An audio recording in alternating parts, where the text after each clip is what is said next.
From Wish TV and the All Indiana Podcast Network, this is the News 8 Daily 8 Podcast, a Wish TV News 8 update.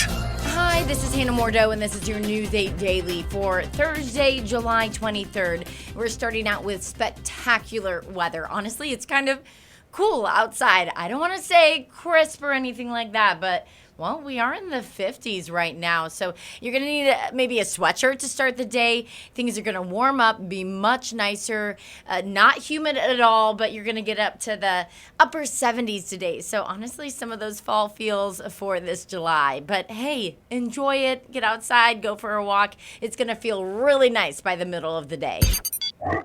Your day moves fast. Your news should too. That's why there's a new and improved Wish TV app, bringing you more local news, breaking alerts, live streaming, weather forecasts, radar, and Indiana sports, all in one place. Customize your news feed to see the stories that matter most to you and get the information you need when you need it. Download the new and improved Wish TV app today on iOS or Android and take News 8 with you everywhere. You're listening to this podcast, so I know you've got a curious mind. Here's a helpful fact you might not know yet. Drivers who switch and save with Progressive save over $900 on average. Pop over to Progressive.com, answer some questions, and you'll get a quick quote with discounts that are easy to come by. In fact, 99% of their auto customers earn at least one discount. Visit Progressive.com and see if you can enjoy a little cash back. Progressive Casualty Insurance Company and Affiliates. National average 12-month savings of $946 by new customers surveyed who saved with Progressive between June 2024 and May 2025. Potential savings will vary. Breaking overnight, IMPD says 2 of their officers are stable and recovering in the hospital after they were shot overnight on the city's east side. The suspect is dead. Police say they were called to a home on East 37th Street near Franklin Road just before 10:30 last night, where they found a man and woman. IMPD says the man was armed with a gun outside the home. Police say he shot at officers, hitting 2. Then at least 3 officers returned fire, striking the man at least once. Both officers were taken to Eskenazi Hospital, one in an ambulance and one in a police car. The suspect was also taken to the hospital where he died. The woman was not injured. Police say the suspect's gun was found at the scene and the police officer's body cameras were on during the shooting. Now IMPD Chief Tanya Terry has a message for the community. Our officers showed up to protect someone in need, and they were met with violence. And that's not okay. It's not okay today. It's not okay ever. This is not the first time that 2 officers have been shot in the line of duty in Marion County this year. In February, 2 officers with the Beech Grove Police Department were shot. Officer Brian Elliott was killed. He was 33 years old. Police say a young person is in critical condition after a shooting in a Meijer parking lot on the city's northwest side. Officers were called to the Meijer on Pike Plaza Road at around 7 last night. Then they say a short time later, a juvenile, we don't know his age, showed up to St. Vincent Hospital with a gunshot wound. Police say 1 or more people approached the boy in his car at Meijer and started shooting. So far, IMPD does not have a description of a vehicle or any suspects. IMPD says a father is under arrest for killing his 3-month-old baby. Police say the baby died Tuesday, 3 days after she was rushed to Riley Hospital for Children. Her father, 24-year-old Curtis Jenkins, is now facing murder charges. According to court documents, Jenkins first said that the heat may have impacted the baby. Then the doctors reported the girl had broken ribs, 3 brain bleeds, and other injuries consistent with abusive head trauma. Police say this incident happened during the first time Jenkins was left alone with her. New on Daybreak, the Indiana Department of Health has released new numbers on the severe stomach bug outbreak. As of yesterday, there are now nearly 600 cases in the state. In total, there are 594 reported cyclospora cases in Indiana. The most are in Allen County with 89 cases. Marion County has 64 cases. According to state health officials, the reported cases in Indiana, of them, 55% are women and 45% are men. The outbreak is also affecting people of all ages, really. The Food and Drug Administration says it is investigating certain iceberg lettuce from Mexico served at Taco Bell locations here in Indiana, Kentucky, Michigan, Ohio, and West Virginia. Wish TV is your education station. Schools across Indiana are preparing to enforce the new bell-to-bell cell phone ban as families get ready for the new school year. Hamilton Southeastern schools are gearing up for the task from the start of school until the end of the day. Students will not be allowed to use cell phones. Phones will have to be left in lockers or backpacks. This includes wireless devices like earbuds and smartwatches. But if there is an emergency, the staff says teachers will let students use their phones. Exceptions will also be made for students with medical conditions. The director of student services says the hardest part will be the transition for students who are addicted to their phones. Many of them have grown up with a cell phone from a very early age, and so it is going to be a huge transition. They're nervous about it. I do think it's going to be a learning curve, and I think it's going to be hard at first. They're trying to figure out, can I bring an iPod? Can I bring other devices? Well, if it hooks to the internet in some way, it's not allowed. The school district says it will enforce the law with strict consequences, confiscation and detention on the first violation, and progressive discipline after that. In your vote 2026, former Republican Indianapolis Mayor Greg Ballard is officially on the November ballot for Secretary of State. Ballard is running as an independent under the Lincoln Party label. The Secretary of State's office certified more than 40,000 petition signatures. Here's video of the moment Ballard got the news. That's tremendous. It's good to be on the ballot. A lot of hard work by a lot of different people. It's a great movement here in the state of Indiana, and it's really, really special to be on the ballot, and now onward to November. Ballard will now join Republican Max England, Democrat Bo Bai, and Libertarian Lori Schilling on the ballot. Downtown Indy Alliance has launched a new survey which will help shape the future of downtown Indianapolis. This is the third year the Downtown Perception Survey has been offered. The Alliance says it wants to hear from a wide array of people. Whether they're workers, whether they're residents, whether they're just visitors for one of our incredible events, we want to hear from them about the safety, about the experience, about the programming, and what they would like to see from their downtown. Downtown Indy Alliance says the survey is open until mid-August. It is free, takes less than 5 minutes to complete. You can find a link to it on our website at wishtv.com. Thousands of Indiana National Guard personnel are conducting an exercise right now that will help shape the future of the U.S. Army. News 8's government reporter, Garrett Berquist, he gives us an up-close view. Here at Camp Atterbury, the Indiana National Guard is helping the U.S. Army develop a more mobile, drone-oriented fighting force. We're out here to test this formation and learn how to employ its resources throughout the battle space. This is what a command post looks like in the field these days.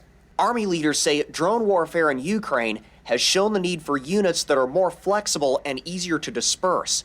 That makes them harder to destroy in a single attack. Camp Atterbury is hosting one of the first National Guard exercises to test the Army's new Mobile Brigade Combat Team concept. It replaces older ways to organize military units. That organization is designed more for needing outside support for transportation of soldiers across the battlefield. That capability is starting to be added here, where we have a lot more mobility to drive faster and change different directions.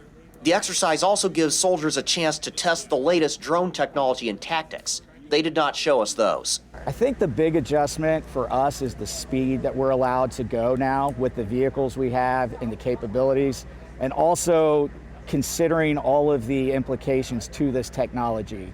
While it gives us a lot of combat power and capability, it also exposes us, and we have to think, it requires us to think through how do we protect ourselves. The exercise runs for about 2 weeks. It involves more than 6,000 military personnel, including about 4,000 Indiana National Guard. Soldiers fight 2 mock battles.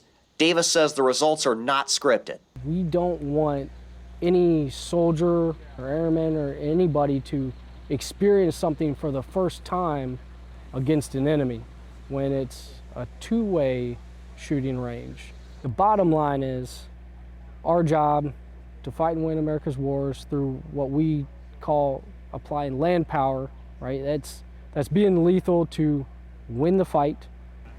The purpose behind that is to make sure that we protect Hoosiers and Americans or any of our allies that ask for help. The lessons the Indiana National Guard learns from this exercise will play a role in a much larger exercise in Louisiana next year. At Camp Atterbury, I'm Garrett Bergquist for Wish TV and WishTV.com. A state program is hoping to remove hundreds of old gas tanks from the ground. Kara Kenny with Indiana's I-Team went to Martinsville to find out why they're doing it and how it can save taxpayer money. See underground storage tanks like this one because, well, they're underground. Indiana's I-Team got a unique look at a state program that's replacing aging tanks one by one. At the Morgan County Highway Department, workers gas up their county vehicles. Underground storage tanks hold that gas. Steps away sit aging gas and diesel storage tanks. They're 30 years old. The county wants them gone. You could leak fuel into the ground and it goes into the groundwater, and it's very important to stay on top of things and change things out when it's time. Morgan County's getting help from the state of Indiana to pull them out of the ground. A statewide program reimburses tank owners for up to 50% of the removal cost. It would cost the taxpayers more money if we didn't have that, so this is, the time was near and needed to happen, so it was a big savings. Removing and replacing gas storage tanks can cost in the hundreds of thousands of dollars. It's a big deal. You can find underground storage tanks all over your community. Gas stations, airports, police and fire stations, schools, you name it. Tanks that are underground, they can rust, things can happen, and releases can occur. The state wants to protect our groundwater. In 2023, the legislature created a reimbursement program, and each year, $20 million goes into it. The money is generated by a penny per gallon tax for fuel that's coming into the state of Indiana. Tim Veach is the petroleum branch chief at the Indiana Department of Environmental Management. What makes this program so special? Indiana's program is unique in that it's reimbursing owners directly for their expenses. A lot of states have grant or low interest loan programs, but Indiana is actually giving that money directly back to the owner. IDEM is spreading the word through mailers, their inspectors, and other means. Once a tank is out of the ground, they can test the soil for any releases or leaks. So far, more than 500 tanks have been removed or closed under the program. An estimated 700 are still left to go. Because the fiscal year just started, Indiana has another $20 million for this program ready to go. Reporting in Martinsville, I'm Kara Kenny with Indiana's I-Team. You can find out where underground storage tanks are in your neighborhood. Just go to this story on Indiana's I-Team section. We've included this map that you can take a look at, and it really gives you a better idea and easy way to find those now. Okay, search and rescue efforts are underway after historic flooding in West Virginia. The governor says some people are still unaccounted for. And in the Gulf Coast, Tropical Storm Bertha is making landfall in Louisiana. Reed Binion reports. We started to receive water from both our garage side and the wall that we share with an abandoned adjacent building. Widespread destruction left behind after massive flooding in West Virginia. Got rid of all the water damage, and we came in today to more water damage. The state's governor, Patrick Morrisey, says in the wake of the storm, officials are focused on search and rescue efforts with the help of the National Guard. The head of the West Virginia National Guard said more than 500 troops are deployed across the region. According to the governor, crews have performed more than 100 rescues. The governor also shared aerial video showing the scope of the disaster, including washed out roads and impassable streets. Scenes of destruction are everywhere, including this one in Fayetteville, where a car fell into a sinkhole. The storm system that caused West Virginia's historic flooding will linger across Virginia and the southeast through the end of the week. The flood threat in the next few days is being partially fueled by moisture from Tropical Storm Bertha. Bertha made landfall in southeastern Louisiana Wednesday, kicking up tropical storm force wind gusts and hazardous beach conditions as it tracks west across southern Louisiana. The good news is that the storm is likely not to produce the type of rainfall or wind event that it could have. I'm Reed Binion reporting. In the war in Iran, the U.S. fired more strikes against Iran overnight. The U.S. military says the strikes were designed to further degrade Iran's ability to threaten civilian mariners and common vessels. This comes after Iran-backed Houthi rebels attacked 2 Saudi oil tankers in the Red Sea yesterday. President Donald Trump also said yesterday that the U.S. would destroy 1 bridge or power plant each time Iran shoots at a ship in the Strait of Hormuz. Local sports now. The Indiana Fever had a record-breaking win last night against the Connecticut Sun. The Fever beat the Sun 123-88. That is the highest score the Fever have ever gotten in a single game in franchise history. The team had 70 points at the half, which is also the most points in a single half the Fever have ever had in franchise history. And the team had a strong lead for the rest of the game. Fever now enter the WNBA All-Star break with a 17-10 record. That puts them in the 5th place in the WNBA standings. Team is back on the court Tuesday against the Seattle Storm. Tip-off for that game is at 9:30 p.m. And before last night's game, members of Freddie's Kids Club celebrated the Fever mascot's birthday. Freddie, little Freddie, and other mascots were at the birthday bash. The celebration had face painting, balloon art, other activities too. Young fans were excited for the game and confident the Fever would win. Oh yeah, the Fever is gonna win. If Caitlin Clark's playing and Sophie Cunningham and Lexi Hall, we're winning. We're winning. Fever did win. They called it, making a great birthday gift for Freddie. Happy birthday, Freddie. Now, if you love video games, it might be time to pre-order NBA 2K27. That's because Fever star Caitlin Clark will be the cover athlete for the NBA 2K27 Deluxe Edition. The video comes out globally on September 4th. This year, Clark is averaging a career high of 20.7 points per game, having a historic start to her 3rd season. She is pretty awesome.